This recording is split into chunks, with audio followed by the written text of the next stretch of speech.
小心！一进红旗，怎么可能？你怎么知道？为什么？我饶了你！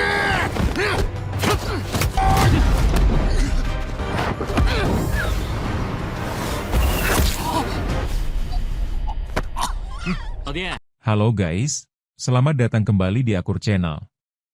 Pada kesempatan kali ini, Mimin akan melanjutkan cerita Donghua, Nine Sons Martial God bagian 4. Namun seperti biasa, sebelumnya Mimin ingin menyampaikan permohonan maaf sebesar-besarnya, karena alur cerita yang dibawakan tidak sepenuhnya sama dengan versi video.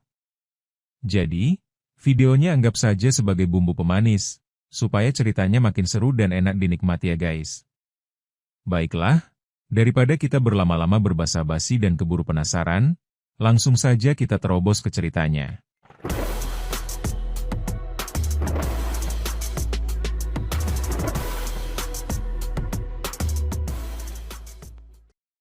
Di episode sebelumnya diceritakan, arena keluarga Ye gempar saat Ye Lei memamerkan kekuatan.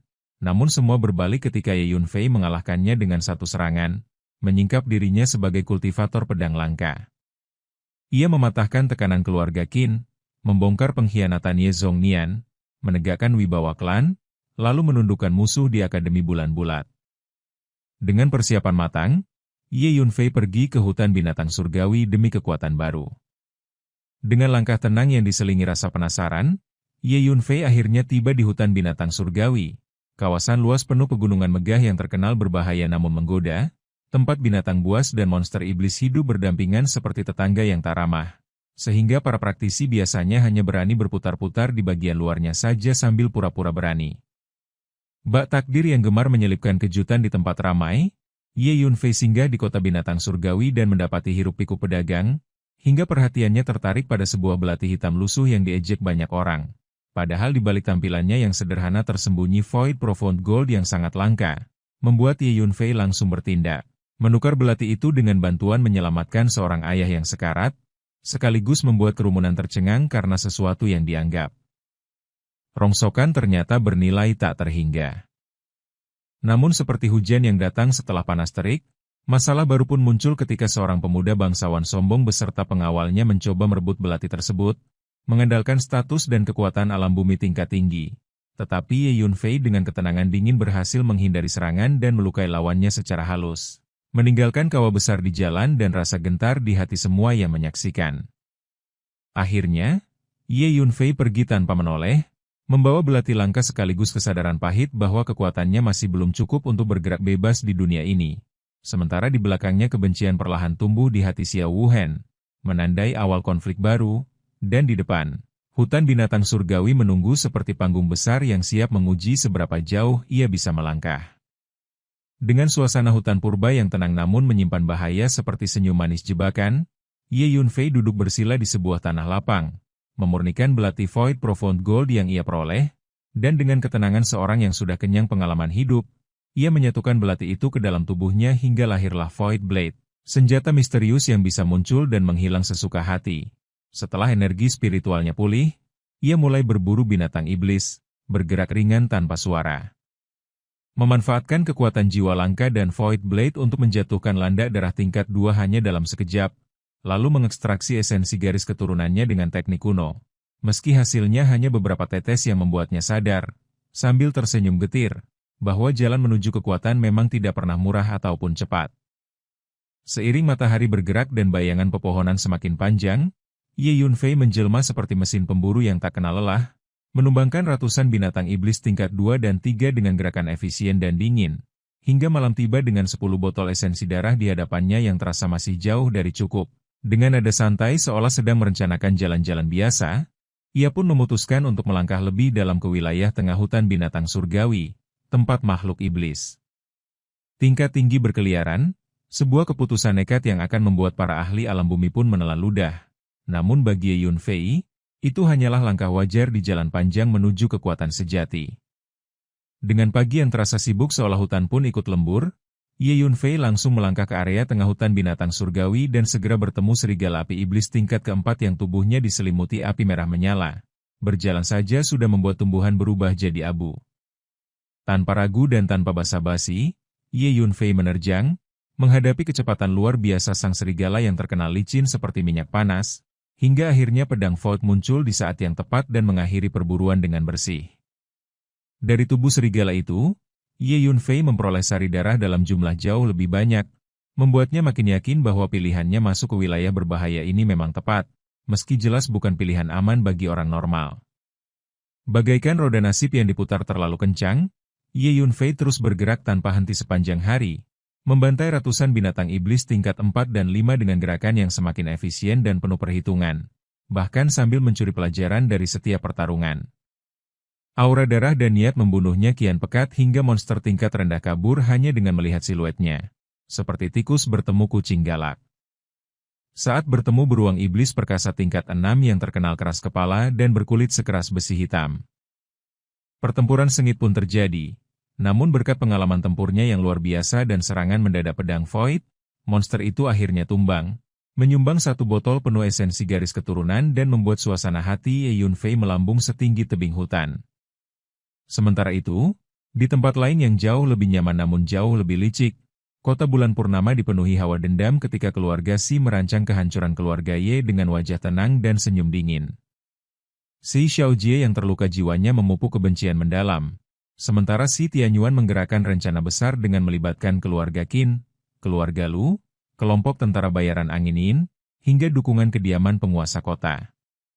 Target mereka jelas dan kejam, membunuh Ye Yunfei di hutan binatang surgawi dan memusnahkan seluruh keluarga Ye dalam waktu 4 hari.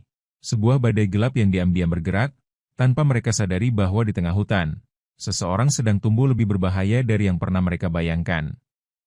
Dengan langkah yang kini terasa berat namun tekad yang justru makin keras kepala, Ye Yunfei mulai menantang monster iblis tingkat 7 di wilayah tengah hutan binatang surgawi, sebuah level perburuan yang naik drastis seperti tangga licin penuh paku.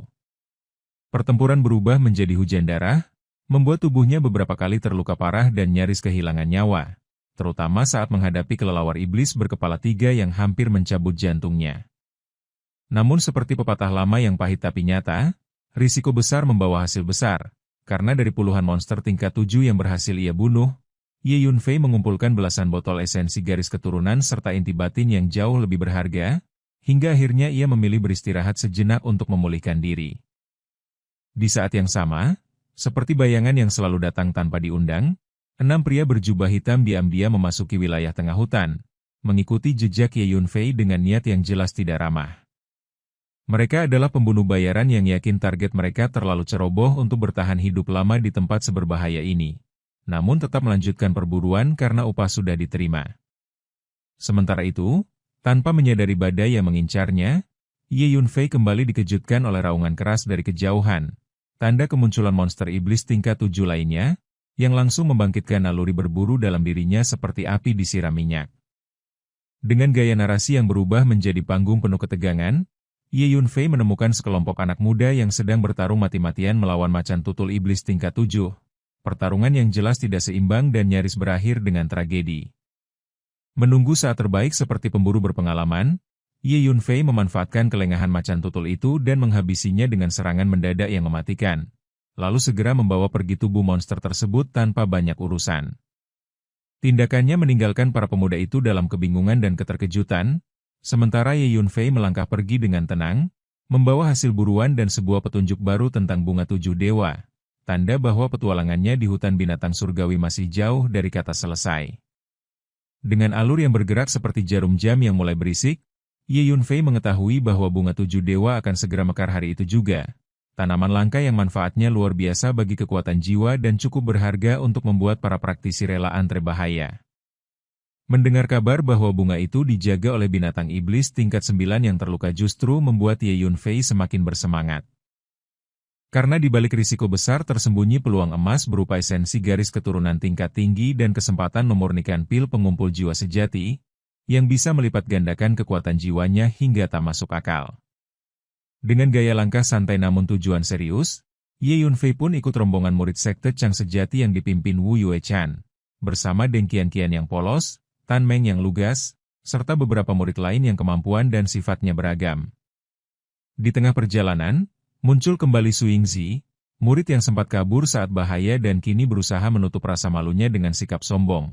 Memandang rendah Ye Yunfei tanpa menyadari bahwa dirinya hanya tampak seperti badut yang terlalu percaya diri.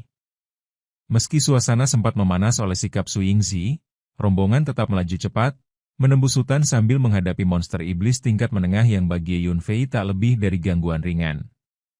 Seiring waktu berjalan dan jumlah praktisi yang ditemui semakin banyak, jelas bahwa tujuan mereka semua sama, seperti semut mencium gula pada hari raya. Hingga akhirnya, setelah perjalanan panjang, hamparan padang rumput luas dengan sebuah kolam besar muncul di hadapan mereka, dan di tengahnya berdiri anggun bunga 7 dewa yang kuncupnya hampir mekar, menyebarkan aroma menyegarkan yang membuat jantung berdebar tanpa diminta. Ye Yunfei menatap ramuan spiritual itu dengan mata menyipit penuh minat, karena ia tahu, begitu bunga itu mekar, ketenangan akan lenyap dan pertarungan besar pasti akan dimulai. Dengan suasana yang tegang namun diam-diam mendidih seperti air mendidih yang pura-pura kalem, Ye Yunfei menyadari bahwa binatang iblis tingkat 9 yang terluka kemungkinan besar bersembunyi di dasar kolam. Di sekelilingnya, padang rumput telah dipenuhi para praktisi dari berbagai tingkat kultivasi, mulai dari alam pemurnian tubuh hingga alam bumi tahap akhir. Semuanya memusatkan pandangan penuh nafsu pada bunga 7 dewa yang belum mekar. Di tengah keramaian itu, muncul rombongan murid sekte Zhenchang yang dipimpin kakak senior Yang, sosok arogan yang jelas-jelas menyimpan perasaan pada Wu Yuechan dan langsung memandang Ye Yunfei dengan penuh kecurigaan, seolah menemukan duri di taman bunga. Seiring angin membawa bisik-bisik iri dan niat buruk, Su Yingzi dengan sigap memperkeruh suasana, menuduh Ye Yunfei sebagai orang asing mencurigakan, hingga tekanan dari seorang ahli alam bumi tahap akhir pun dilepaskan ke arahnya. Wu Yuechan turun tangan meredam konflik, meski dalam hatinya masih menyimpan keraguan besar terhadap kekuatan sejati Ye Yunfei. Merasa tidak perlu terlibat lebih jauh dalam drama sekte yang ribut seperti pasar pagi, Ye Yunfei memilih menjauh dan menyelinap ke tengah kerumunan, fokus pada tujuan utamanya semata, yakni bunga 7 dewa. Sementara di balik layar, beberapa pihak mulai menaruh niat membunuh padanya. Dengan gaya cerita yang makin panas seperti kuali lupa diangkat dari api, Ye Yunfei segera menyadari bahwa ancaman datang dari berbagai arah. Xiao Wuhen, putra ketiga Perdana Menteri Xiao, diam-diam menandainya sebagai target, sementara 6 pria berjubah hitam yang bergerak seperti bayangan juga memusatkan niat membunuh padanya. Namun semua ketegangan itu seketika terhenti saat suara bening terdengar dari arah kolam, dan di hadapan ribuan pasang mata yang menahan napas, kuncup bunga 7 dewa perlahan terbuka, menyebarkan aroma memabukkan dan menandai awal dari kekacauan besar yang tak terelakkan. Dengan irama cerita yang mendadak ngebut seperti kuda lepas kandang, begitu bunga 7 dewa hampir mekar, para ahli bela diri langsung menyerbu kolam dari segala arah tanpa basa-basi. Medan menjadi lautan kekacauan, darah berceceran, dan niat membunuh beterbangan lebih ramai daripada daun gugur. Berbagai tokoh kuat menunjukkan keganasan mereka, menyingkirkan siapapun yang menghalangi jalan, hingga suasana berubah menjadi pertempuran brutal tanpa ampun, seolah siapa cepat dia dapat, siapa lambat jadi kenangan. Di tengah hiruk-pikuk yang mirip pasar malam versi berdarah itu, Ye Yunfei justru tetap tenang dan memilih menunggu, seperti kucing yang sabar menanti tikus lengah. Kesabarannya teruji ketika Deng Qianqian hampir tewas diserang seorang kultivator kuat, namun Ye Yunfei bergerak cepat, membunuh lawannya dalam sekejap dan menyelamatkannya dari maut. Aksi itu membuat banyak orang terkejut dan mulai menyadari bahwa Ye Yunfei jelas bukan karakter biasa. Sementara kemunculan buaya iblis tingkat 9 yang terluka dari dalam kolam langsung mengubah situasi menjadi lebih kacau dan mengerikan. Dengan gaya narasi yang makin panas seperti air mendidih lupa dimatikan, para pendekar akhirnya bekerja sama mengepung buaya iblis tersebut, sementara korban terus berjatuhan silih berganti. Melihat momen yang tepat, Ye Yunfei melesat menggunakan langkah ilahi Ling Feng, menghindari pusat pertempuran dan memanfaatkan kekacauan. Saat para ahli lain dan bahkan buaya iblis berebut menuju kolam, Ye Yunfei melepaskan jarum pemakan dewa dan pedang Void untuk melumpuhkan para pesaing terkuat, lalu tanpa ragu menyambar ke tengah kolam dan berhasil memetik bunga 7 dewa, mengamankan tujuan utamanya di tengah kekacauan yang nyaris tak terkendali. Dengan alur cerita yang melaju lincah bak angin nakal di pegunungan, setelah berhasil mendapatkan bunga 7 dewa, Ye Yunfei langsung kabur tanpa menoleh, meninggalkan kolam dan kekacauan di belakangnya. Para pendekar yang tercengang hanya bisa menatap punggungnya, Sementara buaya iblis tingkat 9 yang murka melampiaskan amarah pada mereka hingga akhirnya terluka parah dan melarikan diri. Tak disangka, Ye Yunfei yang ternyata belum benar-benar pergi diam-diam kembali. Memanfaatkan kekacauan terakhir untuk membunuh buaya iblis itu dan menyimpan tubuhnya, lalu kembali melarikan diri sambil tertawa puas, meninggalkan para pengejar yang makin jauh tertinggal dan hanya bisa meraung kesal di tengah hutan luas. Dengan suasana yang berubah serius namun tetap terasa seperti perjudian nekat penuh nyali, Ye Yunfei akhirnya bersembunyi di sebuah gua tersembunyi dan mulai menjalani kultivasi berisiko tinggi menggunakan darah dan inti iblis, termasuk esensi buaya iblis tingkat 9. Ia menahan penderitaan luar biasa saat menjalankan teknik penguatan tubuh penggabungan darah iblis surgawi, hingga tubuh dan jiwanya seolah ditempa ulang oleh api selama sehari semalam. Saat proses itu berakhir, Ye Yunfei bangkit dengan tubuh sekuat besi, kekuatan fisik yang melonjak drastis, dan aura mengerikan yang siap menggentarkan siapapun. Dengan keyakinan penuh dan niat membunuh yang menyala, ia melangkah keluar dari gua, siap menghadapi para pemburu yang masih mengincarnya, sekaligus menguji kekuatan barunya tanpa sedikit pun rasa gentar. Dan, adegan ini pun mengakhiri pertemuan kita kali ini. Terima kasih kepada semua yang telah menyimak dari awal sampai akhir video ini. Dan juga Mimin ingin mengucapkan terima kasih yang sebesar-besarnya kepada semua yang sudah subscribe Akur Channel. Semoga semuanya dimudahkan rezekinya, dan dilancarkan segala urusannya, juga disehatkan selalu setiap saat, dan terhindar dari segala penyakit. Amin.